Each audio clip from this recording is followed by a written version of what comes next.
오늘 제목 같이 한번 읽을까요? 시작.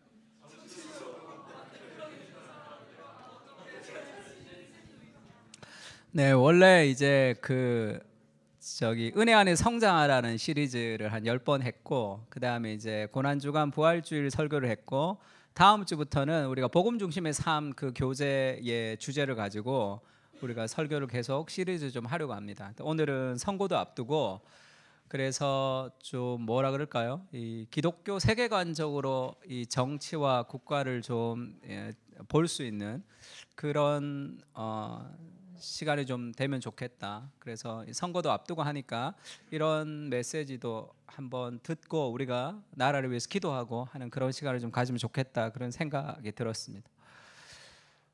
말씀을 레위기 19장 17절에서 18절인데요. 짧으니까 같이 한번 읽을까요? 너는 시작.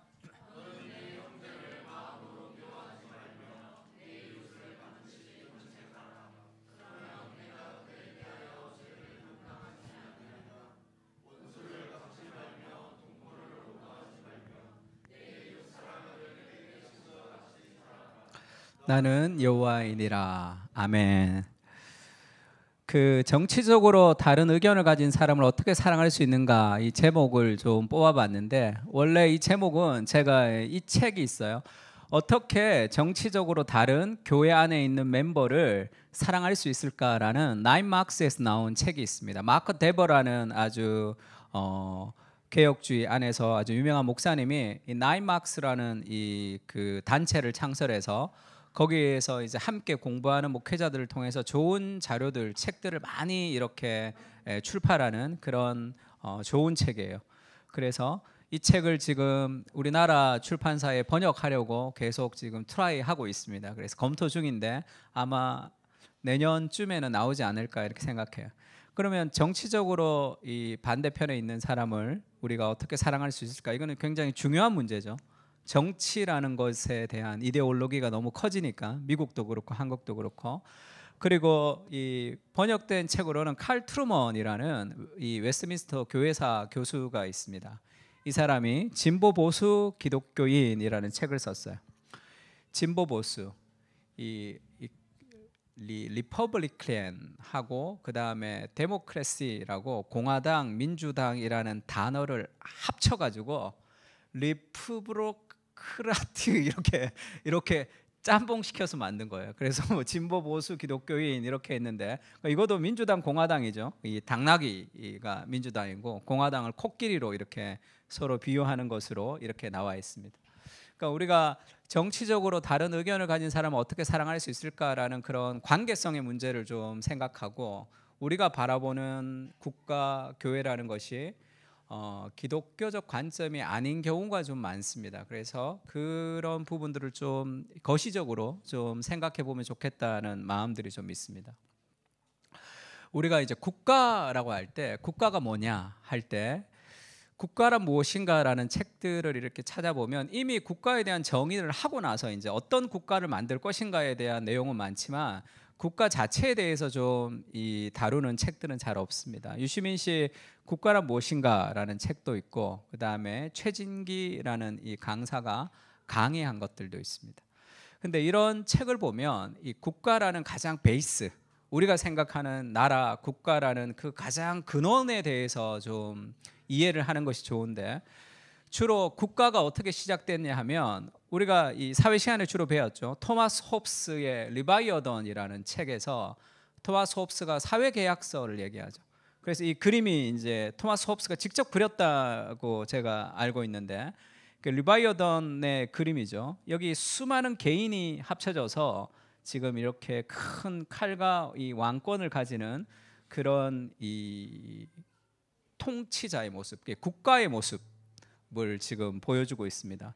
그래서 우리가 홉스가 주로 얘기했던 사회계약설의 제일 기본이 뭐냐 하면 만인의 만연을 위한 투쟁, 이게 자연 상태라 그러죠. 인간은 만인의 만연을 위한 투쟁이다. 번역을 참 멋있게 했는데, 원래는 호모 호미니 루푸스예요. 호모 하면 인간이라는 존재는, 호미니 복수, 다른 인간들에게, 루푸스는 늑대. 그러니까 인간은 인간에게 늑대다라는 그것을 만인의 만인을 위한 투쟁 이렇게 번역했죠. 인간은 태어나는 가장 기본적인 자연의 상태가 서로를 물어뜯고 경쟁하는 존재다라는 전제가 깔려 있습니다. 그러니까 그 개인이 모여 있으니까 이게 혼란스럽겠죠. 그것을 통제하고 그것을 만들어가는 제도와 무엇이 필요한데 거기서부터 이제 국가라는 것이 이제 나온 거죠. 그래서 토마스 홉스가 주장했던 국가는 전제 군주제입니다. 왕이 통치하는 나라. 그리고 이제 교회의 통치도 얘기하고 있지만 어쨌든 가장 국가라는 단위가 만들어진 가장 베이스는 인간 사회에 가지는 어떤 서로의 투쟁을 통제하는 그것으로 이제 국가가 이제 시작이 된 거죠. 이 리바이어던이라는 이 제목은 이 욥기에서 나왔어요. 네가 낚시로 리워야단을 끌어낼 수 있는가 할 때 그 욥기에 나오는 그런 이 괴물 같은 그런 짐승을 얘기합니다. 이것을 공룡이다 뭐 이렇게 얘기하는 사람도 있는데 여기서 리워야단이라고 이제 성경에서 번역했던 이것이 뭐라 그럴까요? 좀 이렇게 짐승 같은 그런 느낌이 있거든요. 그래서 이 각 개인을 모아서 만들었던 이 국가라는 단위를 지금 이 리워야단, 그러니까 어쩔 수 없이 만들어지는 어떤 그런 느낌으로 지금 보여주고 있습니다. 그래서 국가란 무엇인가에서는 홉스는 절대 권력을 행사하는 전제군주제를 이상적인 국가 형태로 보았습니다. 국가의 목적은 내부의 무질서와 범죄, 외부의 침략의 위협에서 사람들의 생명과 안전을 지키기 위해서 국가가 만들어졌다는 거죠. 이것이 우리가 생각하는 역사적 국가의 가장 기본적인 단위라고 할 수 있습니다.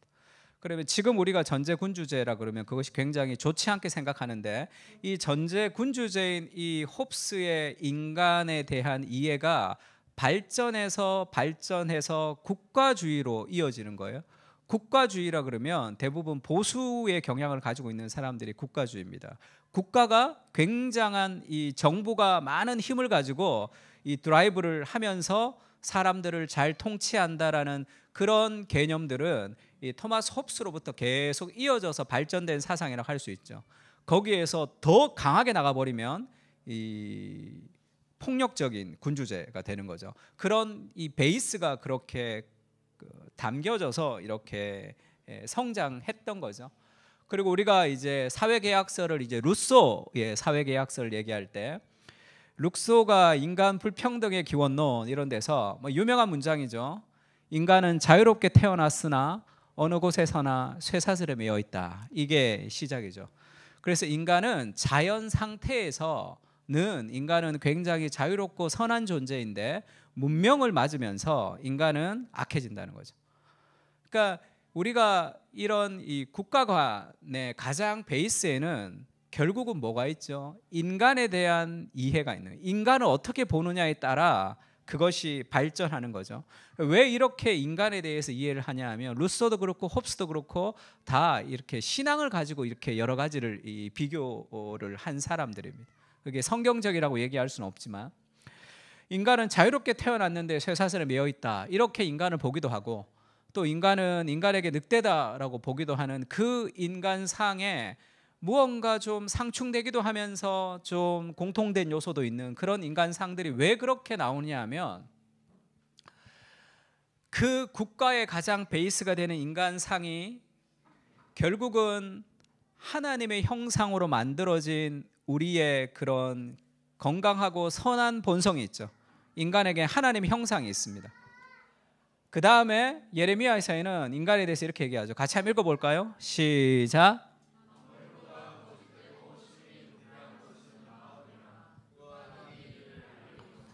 인간은 하나님의 형상으로 아름답게 지어졌는데 인간은 또 타락한 본성을 가지고 있는 거죠.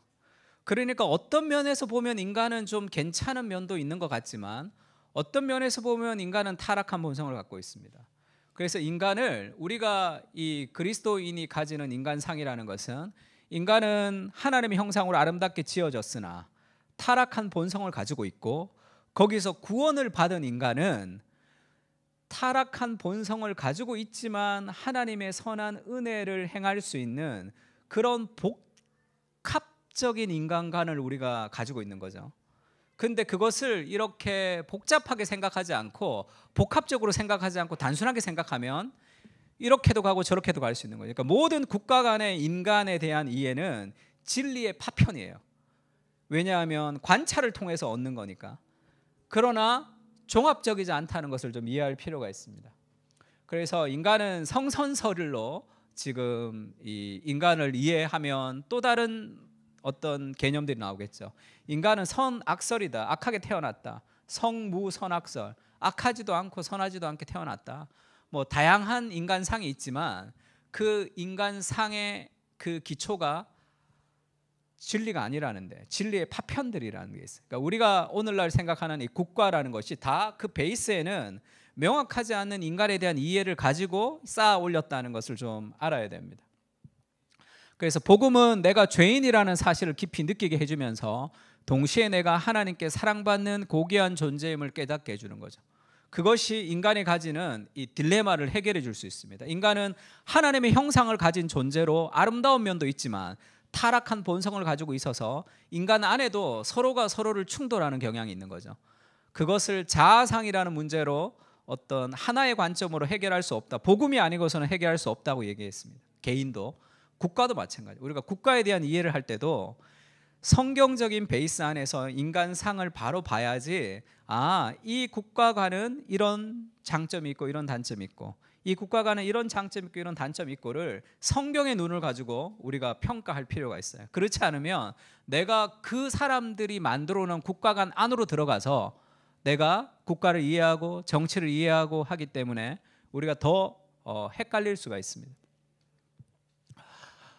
그리고 이제 로크와 스튜어트의 사회계약설도 얘기하죠. 로크, 홉스는 쉽게 얘기하면 비슷비슷해요. 인간은 자연 상태에서는 좀 타락했다 이렇게 생각합니다. 근데 로크와 스튜어트 밀은 개인의 자유를 굉장히 중요하게 생각해요.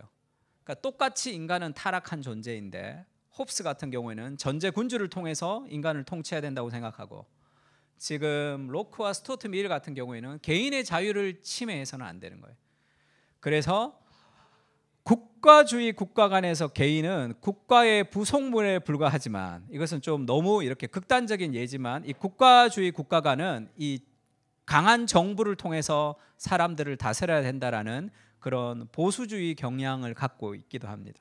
자유주의 국가론에서는 국가가 개인을 위해서 복무하는 개인의 자유를 굉장히 극대화하는 그래서 진보와 보수로 나눠질 때는 뭐 요즘 명확하지 않지만 여기에 이제 경제관이 또 같이 붙는 거죠. 경제가 붙어서 정부가 강하게 힘을 가지고 드라이브를 해야 되느냐 그렇지 않고 이렇게 개인의 자유를 존중하면서 가느냐라는 두 가지 정치 체제가 쉽게 있는 거죠. 그래서 이렇게 단순하게 정치 체제를 이해하는 것이 맞느냐라는 개념은 또 한 번 생각해야 되지만 제가 얘기하고 싶은 것은 우리가 갖고 있는 이 국가관이라는 것 자체가 명확한 근거가 없는 인간관으로부터 시작되었다는 것은 좀 이해할 필요가 있습니다. 그러니까 왜 그러냐 하면 왜 이런 일들이 있냐 하면 그 국가가 더 힘을 가지거나 아니면 국가가 더 힘을 빼거나 작은 정부를 추구하거나 뭐 큰 정부를 추구하거나 경제관도 기업 중심으로 가거나 그렇지 않거나 이 두 가지가 쉽게 얘기하면 다양성과 통일성에 대한 그런 이 문제를 해결하지 못해서 그런 거예요. 개인을 중심으로 생각할 것이냐 아니면 전체를 중심으로 생각할 것이냐에 대해서 왔다 갔다 하는 거예요. 그러니까 팀 켈러 목사님이 정치 이념을 숭배하지 마라라는 설교에서 원래 팀 켈러 목사님이 설교할 때 좀 조용조용 설교하는데 지금 여기 팔이 왜 이렇게 되냐면 이게 이렇게 막 하는 거예요. 내가 오래 살아보니까 미국의 정치를 봤더니 미국 정치가 정부가 부패하고 뭐가 부패하고 그렇게 해서 뭐 레이건이 나오고 이 대처가 나오고 이랬는데 이제 또 거꾸로 됐다는 거예요. 그렇게 바뀌어서 그러면서 이렇게 갔다가 그 다음 선거에 또 이렇게 갔다가 왔다 갔다 한다. 지금 그렇게 얘기하는 거예요. 왜 이렇게 왔다 갔다 하느냐 하면 다양성과 통일성에 대한 문제가 있는 거죠. 통일, 우리 전체가 중요하냐 개인이 중요하냐 할 때 그것에 대해서 하나로 나눌 수 없는 거예요. 인간이 선하냐 악하냐도 이 하나님의 형상으로 지어졌지만 타락했다는 이 두 가지를 동시에 생각하지 못하면 이해하기가 쉽지가 않듯이 다양성과 통일성도 마찬가지입니다. 왜 그런 것에 정치 체계가 생기느냐 하면 하나님이 삼위일체로 존재하시거든요. 하나님은 삼위일체로 존재하시기 때문에 통일성 안에 다양성이 있습니다. 이게 완전한 균형과 통합을 이루어야 되는 거죠. 개인을 더 중시하거나 아니면 전체를 더 중시해 가지고는 균형을 이룰 수가 없는 거예요. 여기에 장점이 있지만 이 단점이 있고 여기에 장점이 있지만 저 단점이 있습니다. 개인의 자유를 극대화하면 결국은 이 통제하지 못하는 사회가 될 수도 있죠. 그래서 요즘은 미국의 경제와 중국의 경제가 붙으면 미국은 결국 지게 될 것이다 이렇게 얘기하는 사람도 많습니다. 왜냐하면 중국은 나라에서 알아서 하는 거죠. 여기가 부족해? 그럼 이거 해.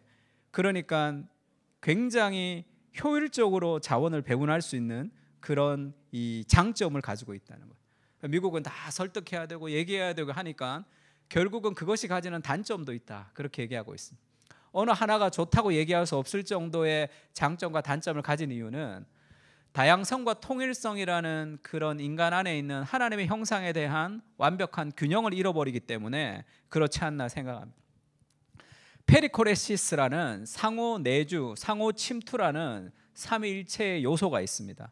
이것을 C.S. 루이스가 춤이다라고 표현을 했는데 새 인격들은 자신의 고유한 인격성을 가지면서 또 모든 것을 서로 공유하고 서로를 위해 존재하는 일체성과 개별성을 잘 나타내는 서로를 위한 의미로 하나됨의 사귐이라고 할 수 있다. 일체성과 개별성을 함께 좋아하는, 그래서 우리 가정에서도 부부가 하나가 되고 연합되려고 하면 각 개인인 부부가 다르죠. 그 다르지만 하나 되는 요소를 가지면서 개별성과 공통성이 하나로 어우러질 때 삼일체 연합을 가정 안에서도 우리가 하모니가 질서가 잡히겠죠. 국가도 마찬가지입니다. 그러니까 인간 안에는 삼일체의 어떤 그런 이 마음이 있는 거죠. 그래서 철학자들이 생각하는 가장 기본적인 철학의 진리의 단위가 원이냐 맨이냐, 이 진리라는 것이 하나냐 다수냐, 이것이 아직도 논쟁이죠. 해결되지 못한. 왜 그러냐 하면 삼위일체 원이며 맨이거든요. 그래서 이론론자들, 다원론자들, 그렇게 고도의 철학자들이 등장하는 이유는 이론론 같기도 하고 다원론 같기도 하단 말이에요.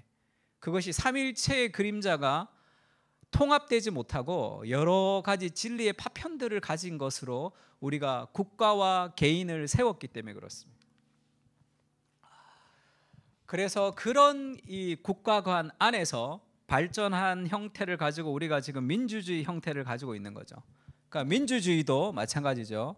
민주주의라는 것은 악을 최소화하는 방법이에요. 민주주의는 선을 극대화할 수 없는 정치체계, 악을 최소화하는 정치체계가 민주주의다 이렇게 얘기했습니다. 그러니까 민주주의라는 것이 성경적이고 선한 것이 아니다라는 거 알아야 돼요. 이것은 그냥 악을 최소화하는 통치 체제입니다. 우리가 어떤 주의라는 말을 쓸 때는 자본주의, 캐피탈리즘, 페미니즘, 이거 주의는 다 이즘을 쓰죠. 그게 주의, 그거는 생각과 신념 체계라는 거잖아요.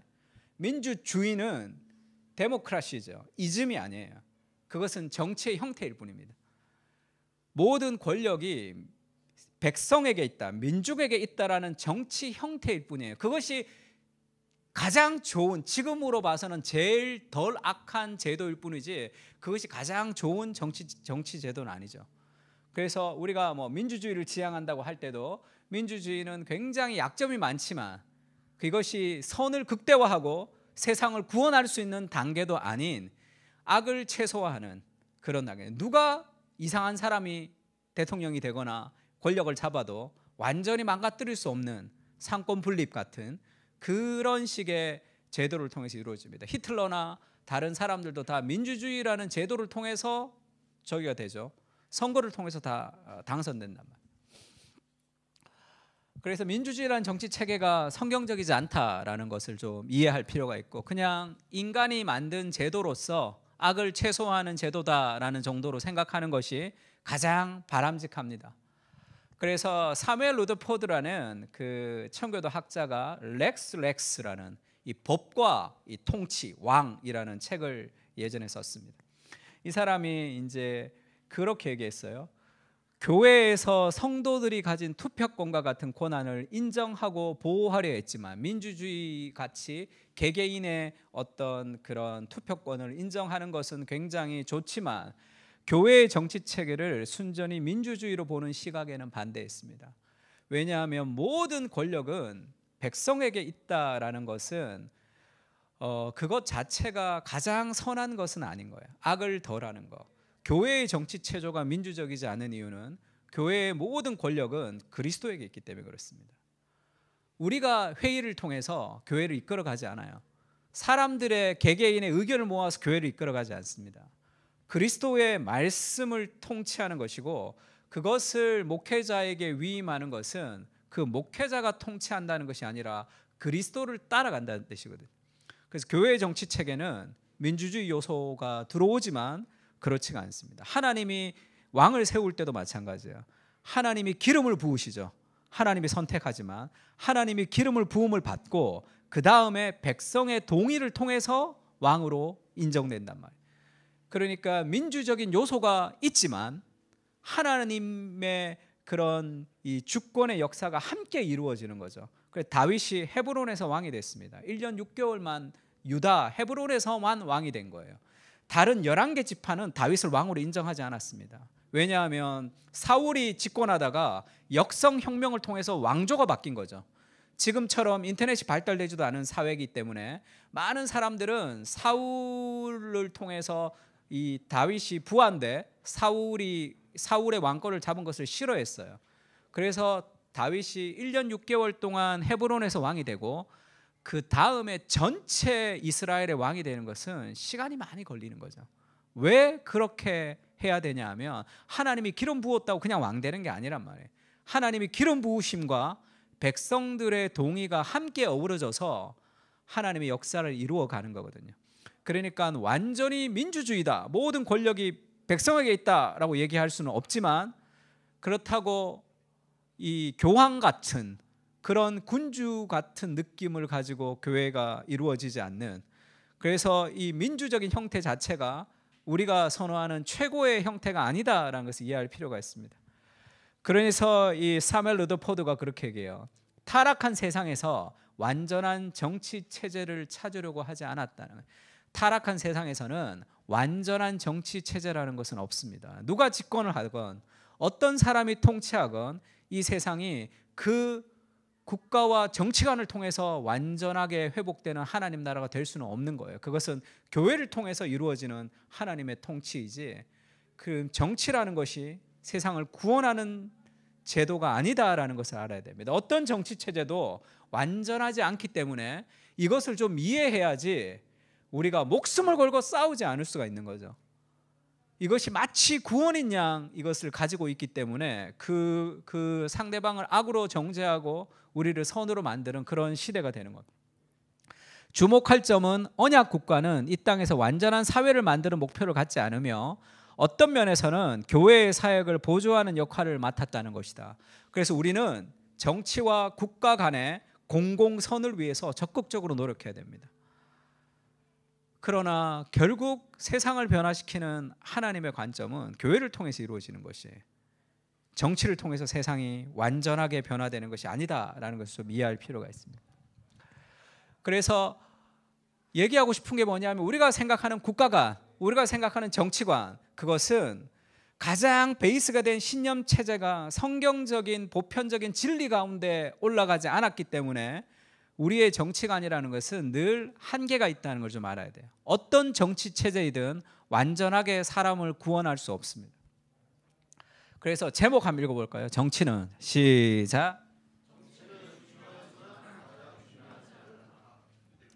결혼도 중요하지만 가장 중요하지는 않습니다. 자녀도 중요하지만 가장 중요하지는 않아요. 자녀를 가장 중요하게 생각하면 자녀도 망치고 나도 망쳐지는 거죠.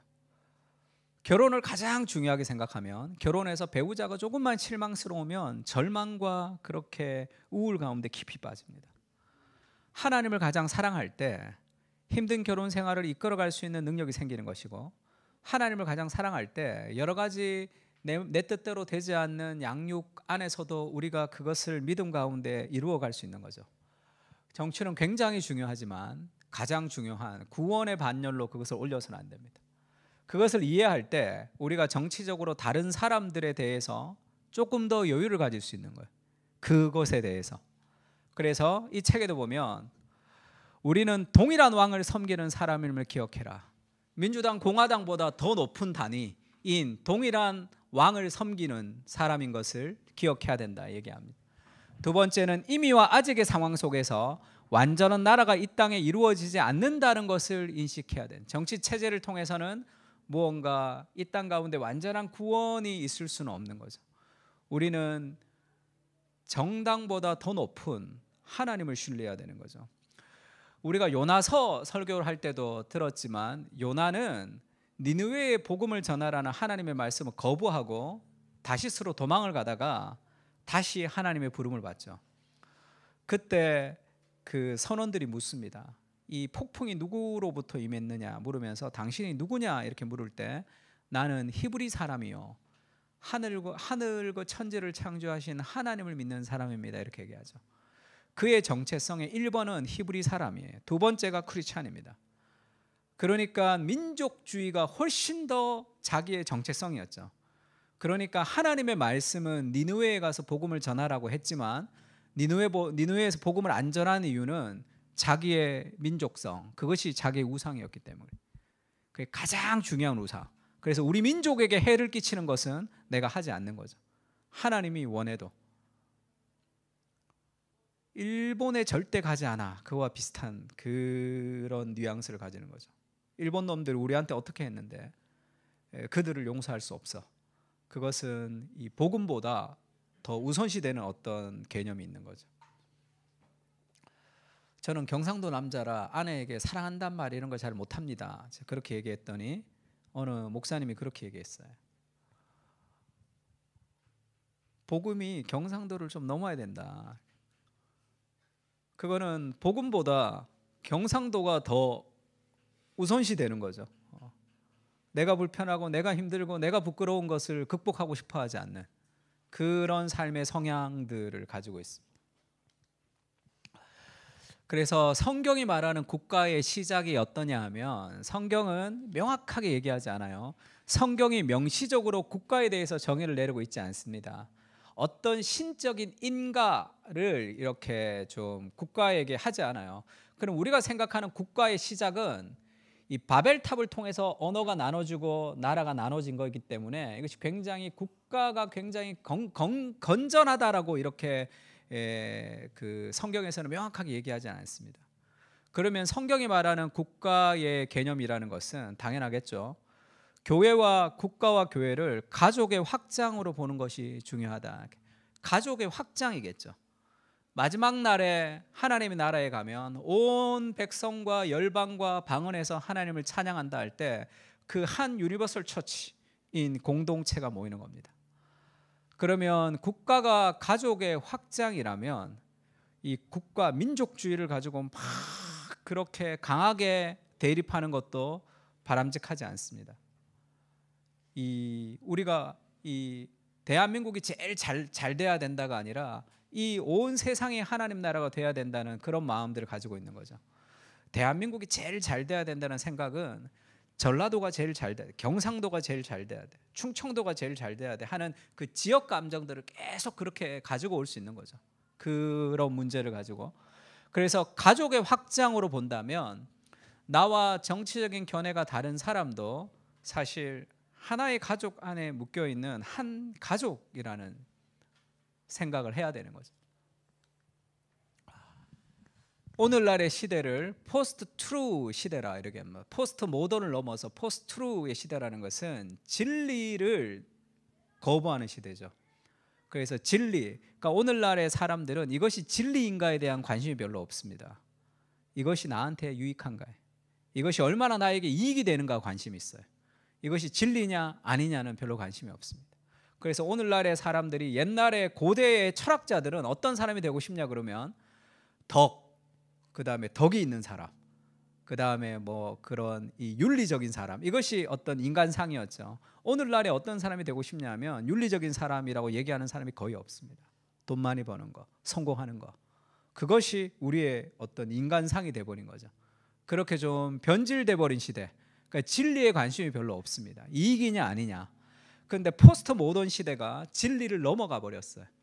그러면 이 진리가 절대 진리를 무시하는 이 상대적 진리의 시대가 됐는데, 나 개인이 진리라고 얘기하기에는 힘이 없잖아요.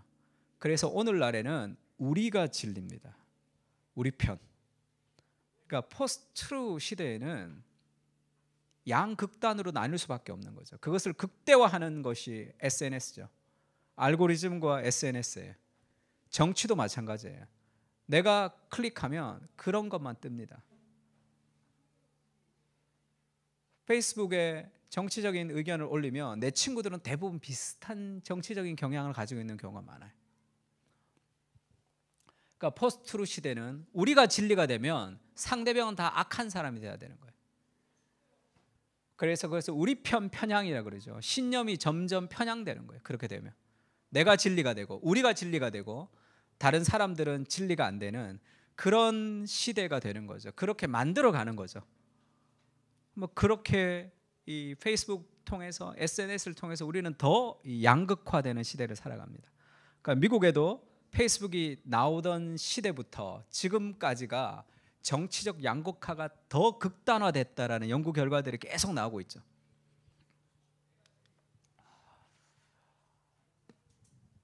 그래서 미국도 그 트럼프 대통령이 당선되지 못하고 바이든 대통령이 당선됐을 때 승리를 도중 맞았다고 워싱턴 DC 국회의사당을 사람들이 점령하는 사건이 있었어요. 그럼 뭐 예전에 미국 같으면 상상할 수도 없는 거죠. 굉장히 폭력적인. 왜 그렇죠? 우리가 진리거든요. 상대방은 진리가 아닙니다. 그래서 예전에는 누가 대통령이 되어도 상대방이 대통령이 될 때 그것을 인정했지만 요즘은 그런 시대가 아니죠. 개인의 자유가 절대화되는 시대는 결국 민주주의가 한계를 부닥치는 거죠. 다수결의 원칙이라는 것 자체가 민주주의와 잘 맞지 않는다는 거예요. 왜냐하면 민주주의라는 것은 소수의 의견을 중요하게 생각하는데 왜 다수결로 사람들이 인정하는 것을 우리가 따라가야 되느냐. 그러니까 존 스튜어트 밀의 자유론에 보면 한 사람이 반대를 한다고 그 사람의 의견을 묵살하는 것은 한 사람의 전제군주제가 다른 사람을 다 묵살하는 것과 똑같다는 거예요. 그 자유는 절대 보장돼야 된다는 거예요. 그러면 만약에 그 자유가 절대 보장되는 자유와 지금의 다수결의 원칙으로 누군가를 선발하는 대의민주제는 맞지가 않단 말이에요. 그러니까 계속적인 갈등을 일으키면서 개인의 자유가 극대화될수록 이런 일들이 더 벌어지는 거죠. 내 편이 아니면 적인 시대가 됐습니다. 그래서 이거는 부산대학교에서 나왔던 기사인데 작년에 총학 선거를 하는데 익명성 뒤에서 조롱이 난무하는 총학 선거가 있었다. 정치권에서 시작된 양극단이 다 배우는 거죠. 저는 정치권에서 가장 오늘날의 위험한 것은 언어가 오염돼 버렸어요. 그래서 플랜카드 같은 걸 걸어놓은 걸 보면 이것이 어떻게 공적인 정당에서 걸어놓은 플랜카드라고 생각할 수 있을까 할 정도로 회의가 들 만큼 오염된 언어들로 쫙 얘기했습니다. 동네 잡배들이 자기들끼리 이렇게 얘기할 때 쓰던 단어들을 그냥 플랜카드로 막 걸어놓죠. 언어가 오염됐다는 것은 성경에서 뭐라고 얘기하죠? 사람의 마음에 가득한 것을 입술로 냅니다. 그래서 언어가 오염됐다는 것은 그것이 좀 심각한 시대가 된 거죠. 막 양극단의 분열, 그 속에 우리가 뛰어들어서 우리가 함께 이 분열하는 그런 이 세계 속에 들어간다는 것은 그것은 하나님이 원하시는 삶의 방식이 아닌 거죠. 그래서 오늘의 정치의 언어에서 제일 우리가 심각하게 생각해야 될 것은 조롱입니다. 조롱. 사람들 조롱해요. 상대방을 조롱하는 것으로 기뻐하고 비판하고, 그것은 정치가 우상화되는 단계죠. 내가 어느 한쪽 편의 정당에 가입할 수도 있고 우리가 어느 한쪽의 사람이 될 수도 있어요. 그렇다고 상대방을 조롱하거나 비판하거나 우리는 다 선하고 상대방은 다 악하다고 생각하는 그 체계는 그것은 성경적이지 않습니다. 그래서 팀 켈러가 방탕한 선지자에서 정치도 우상이 될 수 있다 이렇게 얘기하죠. 하나님보다 정치가 더 높아지면 그것은 우리를 극도의 분노를 하게 하거나 극도의 좌절을 가지게 한단 말이에요. 어떤 문화든 하나님을 몰아내다시피 하면 사람은 섹스와 돈과 정치가 그 빈자리를 채웁니다. 섹스와 돈과 정치에 몰두하는 사람치고 하나님 앞에 은혜가 충만하게 살아가는 사람들은 잘 없어요. 제가 저희 학교 다닐 때 그런 얘기가 있었어요. 신학교 교수님들이 이제 그 학위를 마치고 돌아오면 2, 3년 안에 빨리 배워야 된다는 얘기가 있었습니다. 저희끼리 하는 농담이에요. 그 교수님들이 돌아와서 학위를 가지고 돌아왔을 때 제일 따끈따끈했을 때 좋은데 학문적 성취가 멈춘 순간 정치 교수가 된다. 그래서 막 이렇게 이 정치에 막 목숨을 거는 교수님들 중에 학문적 성취가 계속 성장하는 사람이 잘 없습니다. 그래서 신학교 교수님이면 신학적인 글들을 써야 되는데 설교집만 자꾸 내는 거예요. 그러면 학교에서는 별로 들을 것이 없다. 우리는 뭐 그런 얘기를 많이 했어요.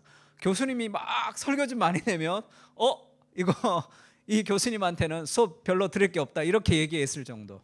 그러니까 무언가 하나님보다 더 높은 위치를 차지하고 있다면 그것 자체가 우리를 이끌어갑니다. 우리의 정치 담론이 갈수록 이념화되고 양극화되는 것도 그 때문이죠. 정치를 구원의 단계, 정치를 하나님의 단계로 올리기 때문에 그래요. 하나님으로부터 멀어진 인간은 총체적 무력감과 무방비 상태를 보충하려고 미친 듯이 애쓰기 때문입니다. 하나님으로부터 멀어지면 반드시 무언가를 채워넣어야 돼요. 그 안에 내 하나님을 내가 섬겨야지 되기 때문에. 그렇지 않으면 이 총체적인 무력감을 이것을 극복할 수가 없습니다. 그러니까 그런 상황으로 우리를 극단적으로 몰아가죠. 나인 홀드 니버가 이런 얘기했습니다. 하나님의 선한 창조 세계 중에서 어떤 일면이나 현상을 뽑아내서 그것을 인생 드라마의 악당으로 몰아가는 것은 몹시 위험한 일이다. 우리가 살아가는 세상에서 양극화의 세상에서는 반드시 누군가를 희생자로 삼아야 되는 거예요. 인간이라는 존재는 그 인간의 본성이 예수님을 희생물로 삼아서 결국 십자가에 못 박아 죽여야 되는 거죠. 그때의 그 결속, 제사장들과 바리새인과 사두개인들은 평소에 사이가 좋지 않았습니다. 그러나 그들이 마음을 합해서 하나가 된 것은 외부적인 적, 예수 그리스도를 죽여야 된다라는 그 외부적인 적이 그들을 똘똘 뭉치게 한 거죠. 이 하나님의 선한 창조의 세계 중에 누구 하나를 악당으로 만드는 것은 그것은 위험한 일이죠. 이것은 언론들이 하는, 그리고 타락한 본성을 가진 인간들이 하는 그런 쉬운 일이지만 그것이 성경적이지 않다는 걸 알아야 돼요. 진짜 악당은 세상에 침투한 죄죠. 그 죄라는 이질적인 요소입니다. 그 예로는 육체의 정욕, 자연과 구별되는 문화, 국가의 가정과 제도적 권위, 과학, 기술, 관리, 기업, 이것을 악으로 자꾸 몰아가요, 사람들은. 그러나 유독 성경만은 창조 세계의 일부를 악당이나 구주로 삼으려는 모든 신호를 단호히 거부한다. 어느 하나를 악당으로, 그리고 어느 하나를 구원자로 그렇게 하는 것이 아니라 우리가 살아가는 세상이 힘든 이유는 이 세상에 침투해 온 죄 때문이에요. 그 이면에 있는 영적인 전쟁들을 펼쳐가야 될 마음들이 우리에게 있습니다. 오늘 우리가 읽었던 본문에는 그렇게 얘기하죠. 같이 한번 읽을까요? 한 번 더 읽겠습니다. 17절 18절 시작.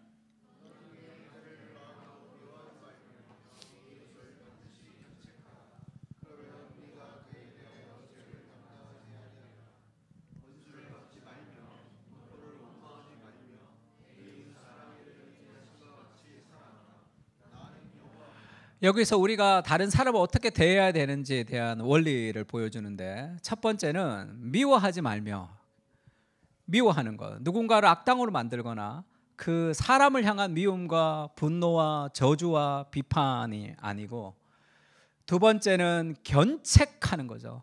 그렇다고 우리가 가만히 있어서는 안 되고 그것을 바꾸어 주고 그것을 발전시키고 그렇게 되지 않도록 노력해야 됩니다. 견책해야 돼요. 그리고 사랑해야 됩니다. 미워하지 말며 견책하며 사랑하는 거예요. 쉽게 얘기하면 아주 내가 싫어하는 사람이 있다면 그 사람을 미워하지 않으면서도 그 사람의 행동을 고쳐주려고 노력하는 그것이 사랑의 행위로 해야 된다 이렇게 얘기해요. 어떻게 그럴 수 있느냐? 그게 하나님의 성품이죠. 하나님이 우리의 죄를 심판하시면서도 우리를 사랑하시죠. 그것이 사랑과 정의가 하나님의 성품 안에는 함께 흘러가고 있습니다.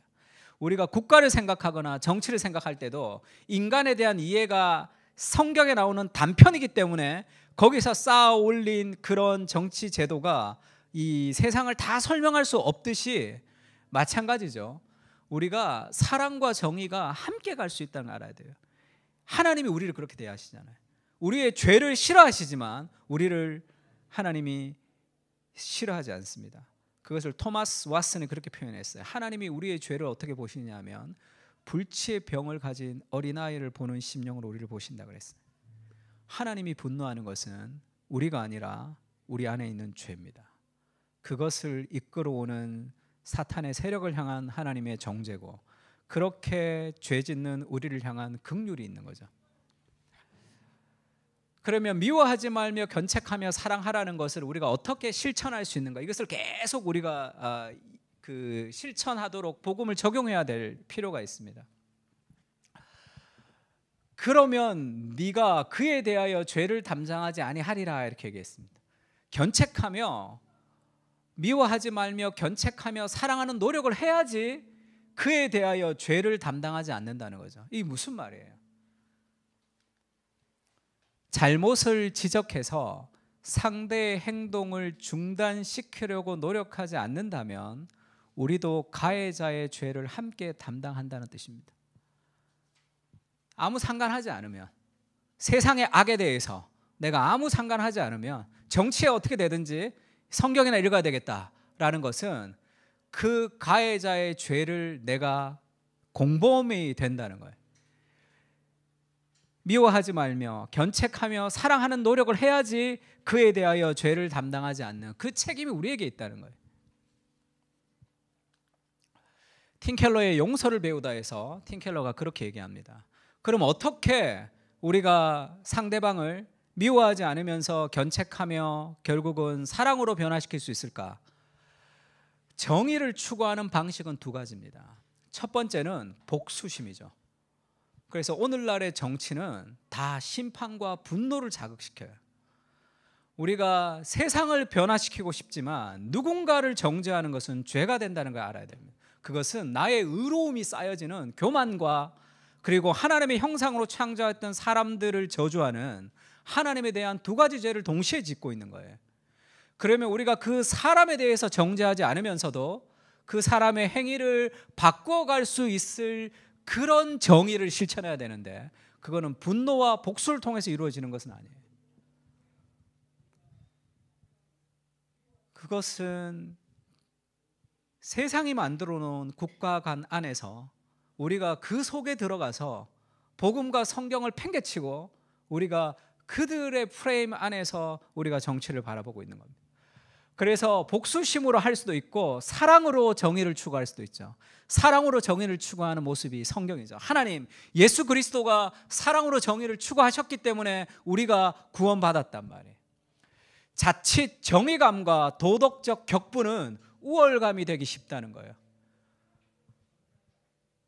교회 개혁 운동을 하는 사람들 치고 연합하는 사람들이 잘 없습니다. 교회 개혁, 썩어 문드러진 교회를 개혁하겠다고 일어나는 사람들은 다 분열이 돼요. 왜 그렇죠? 나쁜 사람들을 정죄하겠다는 그 정죄감이 나는 너보다 낫다라는 자기 의가 되기 때문에 그렇거든요. 그것이 더 심각한 죄죠. 왜? 내가 죄인인지 생각 안 하거든요. 나쁜 짓 하는 사람은 자기가 나쁜 짓 했다는 걸 압니다. 그러나 나쁜 사람을 정죄하면서 나는 더 의로운 사람이라고 생각하는 삶의 교만은 해결할 길이 잘 없어요. 그래서 더 심각해집니다. 교회가 막 나눠지고 교회가 깨지고 교회가 막 그렇게 갈등을 일으키는 대부분의 교회에는 누가 그 일들을 일으키죠? 다 중직자, 목회자 아닙니까? 내가 더 의롭기 때문에, 내가 맞기 때문에 그렇다. 그런 자기 의를 극복하지 못할 수 있습니다.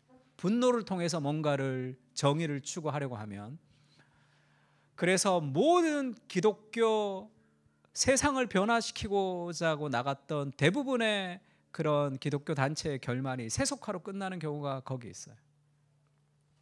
내 안에 부패한 본성을 극복하지 못하기 때문이죠. 정의감과 도덕적 격분은 우월감이 되기 쉽죠. 정의 시행의 정수는, 우리 빨간색 한번 읽어볼까요? 정의 시행의 정수는 시작.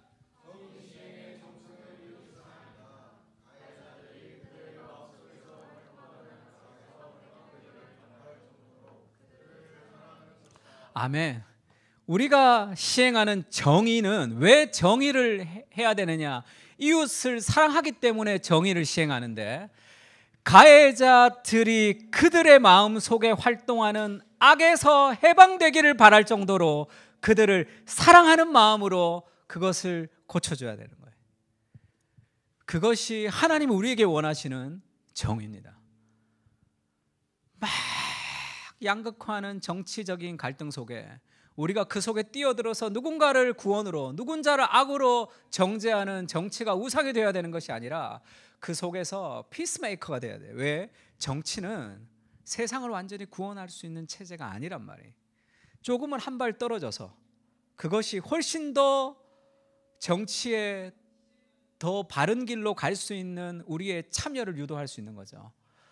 이웃 사랑을 통해서 우리는 정의를 시행해야 됩니다. 가해자들이 마음속에서 활동하는 악에서 해방되기를 바랄 정도로 그들을 사랑해야 되는 거죠. 그래서 정의와 용서를 함께 추구하는 것이 가능합니다. 복수심을 버리고 정의를 추구하되 모두의 유익을 위해서 그럴 수 있게 될 때 내 안에 정의를 추구하면서 가지는 교만을 극복할 수 있고, 그리고 세상이 바뀌지 않는다고 좌절하는 그런 우울을 극복할 수 있는 그런 건강한 신앙으로 그리스도를 닮아가는 연습들을 할 수 있는 거예요. 누군가를 악으로, 우리를 구원으로 생각하는 그런 이 포스트 트루 시대 속에서 성경이 가지는 인간관과 국가관을 가지고 정치를 바라볼 수 있는 눈이 좀 필요합니다. 그래서 악에 지지 말고 선으로 악을 이기라. 로마서에는 그런 말씀이 있죠. 악에게 지지 말고 선으로 악을 이겨야 되는 거예요. 네가 잘못했으니까 내가 이렇게 할 거야 라는 것은 악을 플러스 1 더 시키는 거죠. 악이 있는데 내가 그에게 복수를 통해서 악을 2로 만드는 거예요. 세상에. 선으로 악을 이기는 것은 어렵고 힘들고 지루한 과정입니다. 악에 대한 분노로서 존 스토트가 현대사회의 문제와 기독교적 답변에서 이런 표현을 했어요. 제가 정말 좋아하는 표현인데 같이 한번 읽어볼까요? 시작.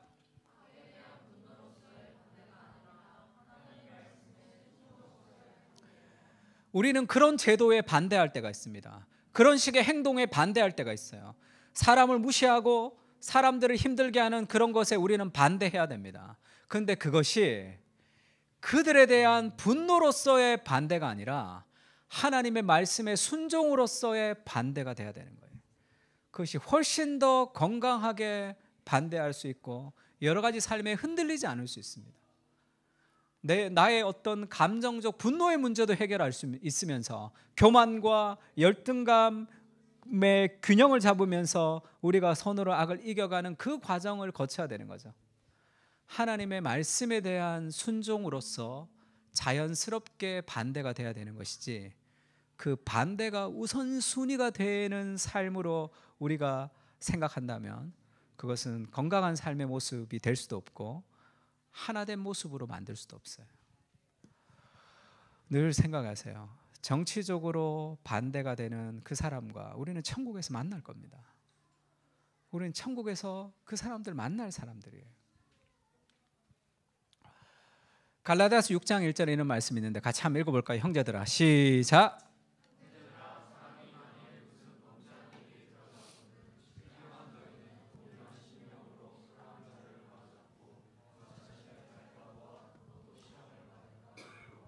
다른 사람들이 어떤 범죄한 일이 드러나면 신령한 너희는, 신령하다는 것은 갈라디아서 6장에 신령하다는 것은 성령의 열매를 가진 너희는 이런 뜻입니다. 온유한 심령으로 그러한 자를 바로잡아야 돼요. 온유한 심령으로. 두 번째는 너 자신을 살펴보아 너도 시험을 받을까 두려워해야 돼. 나도 똑같은 인간이라는 걸 기억해야 됩니다. 왜 사람들을 자꾸 비판하죠? 나는 너보다 낫다라는 그런 마음의 즐거움을 누리는 거예요. 삶의 교만을 극대화시키는 겁니다. 내가 이 사람보다 낫다면 그것은 하나님의 은혜 때문이죠. 하나님의 은혜 때문입니다.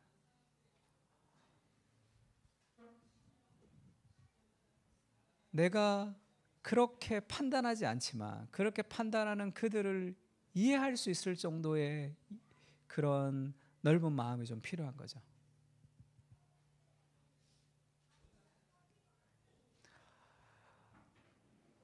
할아버지 할머니들은 무식해서 그런 언론의 프레임에 그렇게 놀아난다라는 분노가 아니라 전쟁을 거친 세대들이 가지는 그런 삶의 상처와 아픔을 이해할 필요도 있습니다.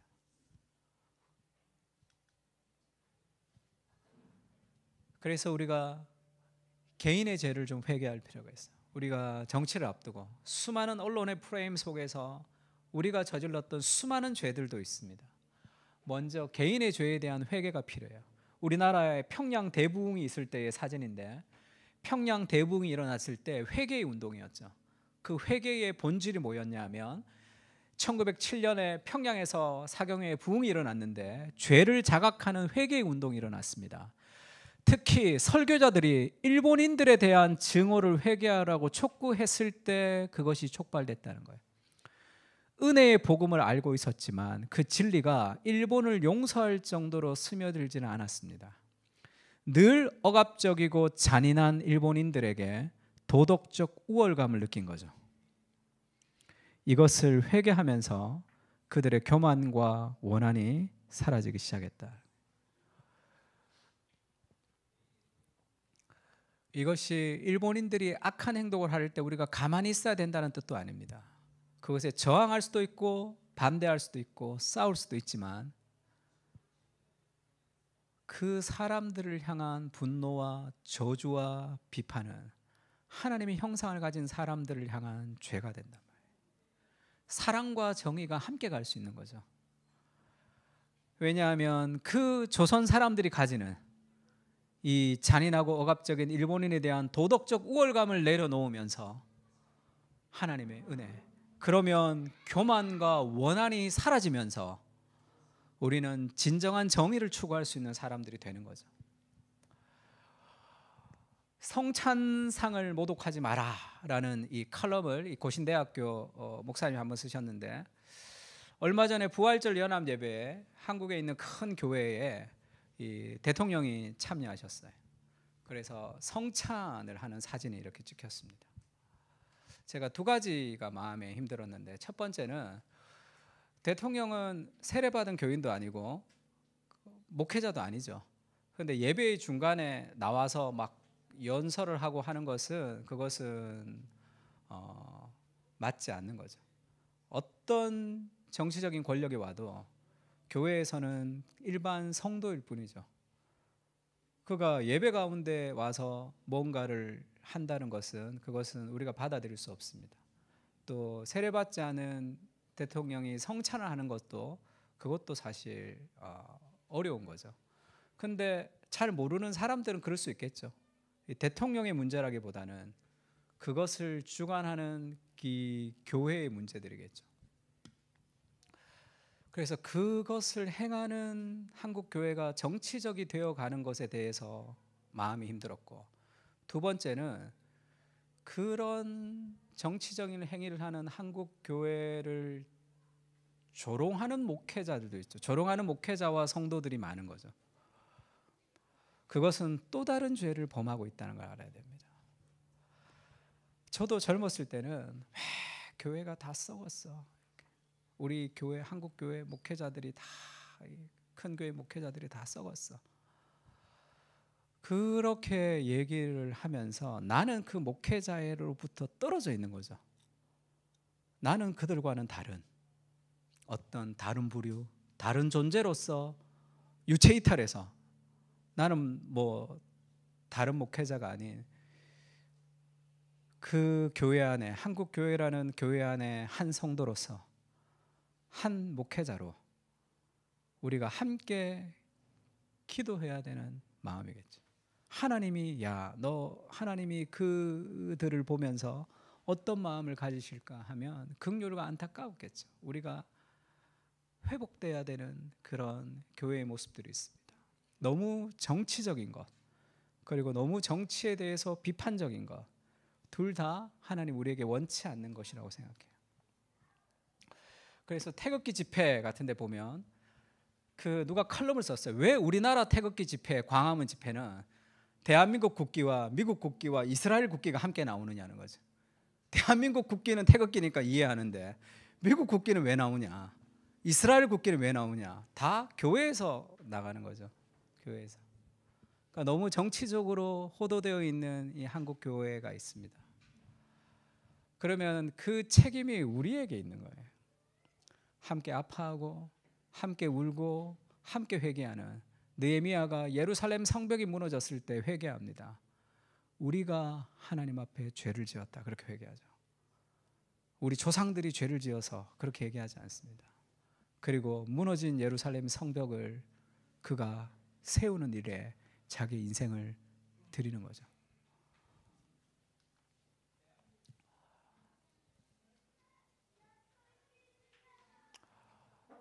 광자개성 기독교라는 미라스버 볼프가 그렇게 해서 문화 참여, 쉽게 얘기하면 정치에 참여하는 것은 우리가 정치를 버리는 것과 지배하는 것의 중간, 우리가 정치를 통해서 세상을 바꾸자는 것도 순진한 생각입니다. 정치랑은 상관없어, 성경 열심히 읽고 기도하자, 이게 더 정치적이죠. 정치를 굉장히 싫어하는 더 정치적인 행위인데, 그것과 아닌 중간을 의미하는데 그것을 문화 참여, cultural engagement라고 얘기했습니다. 그것은 그 안에 머물면서 다르게 사는 거예요. 그 안에 머물면서 다르게 사는 거.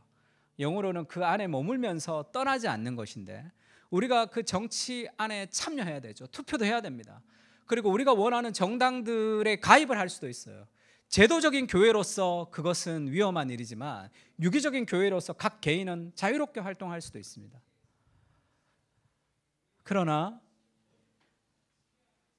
그것이 우상이 될 수 있다는 것을 늘 생각하면서 그 속에 적극적으로 뛰어들어서 우리가 정치에 관여해야 되지만 다른 방식이에요. 다른 방식. 그것이 하나님이 우리에게 원하시는 그런 모습이겠죠. 하나 얘기를 하고 좀 마쳤으면 좋겠는데, 옛날에 신앙의 선배들이 나라를 위해서 기도했던 그 기도문들을 제가 한번 읽은 적이 있습니다. 그리고 예전에는 주빌리 통일 구국 기도회라고 있었는데 요즘도 하고 있지만 굉장히 축소됐죠. 옛날에 신앙의 선배들이 했던 말 중에 성서한국, 통일한국, 선교한국 이런 단어가 있었어요.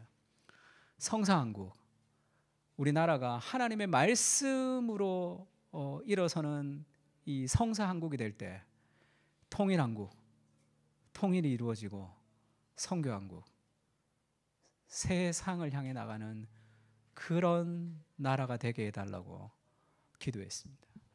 오늘날에는 북한을 위해서 기도하는 젊은이들도 많지 않습니다. 북한이 어떻게 되든 내가 살아가는 내 삶이 더 중요한 거죠. 그러니까 그런 지금 우리가 이 선거를 앞두고 이 시간에 우리가 어떤 정치적인 프레임 안에서 갇혀서 살아가는 것이 아니라 성경적인 세계관으로 우리가 세상을 좀 바라보는 눈을 좀 가졌으면 좋겠고, 나라를 위해서 기도해야 되는 거죠. 비판하고 욕하는 사람들 많습니다. 그리고 그 어디에 속해서 서로를 물고 뜯는 사람들도 많습니다. 기도하고 함께 회개하고 해야 될 그 책임이 우리에게 있는 거죠. 그래서 하나님이 우리를 이 세상의 빛으로 부르셔서 그렇게 나라를 위해서 기도하도록 만드는 거죠. 로마서 5장 8절 한번 읽어볼까요? 시작.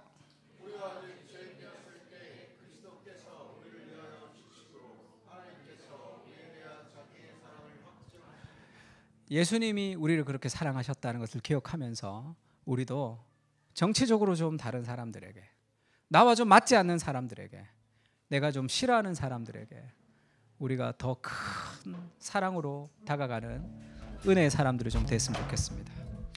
한번 우리 찬양할까요? 이 땅의 돈가서 남가북이라는 찬양이 있는데 같이 한번 좀 찬양하면서 우리가 이번 한 주간은 하나님, 우리의 삶을 회개하고 나라를 위해서 기도하기를 다짐하는 그런 삶을 좀 살겠습니다. 그렇게 좀 고백했으면 좋겠습니다.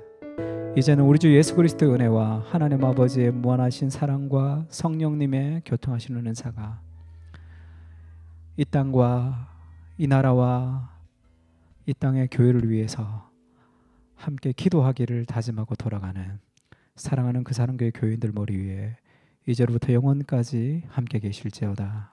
아멘.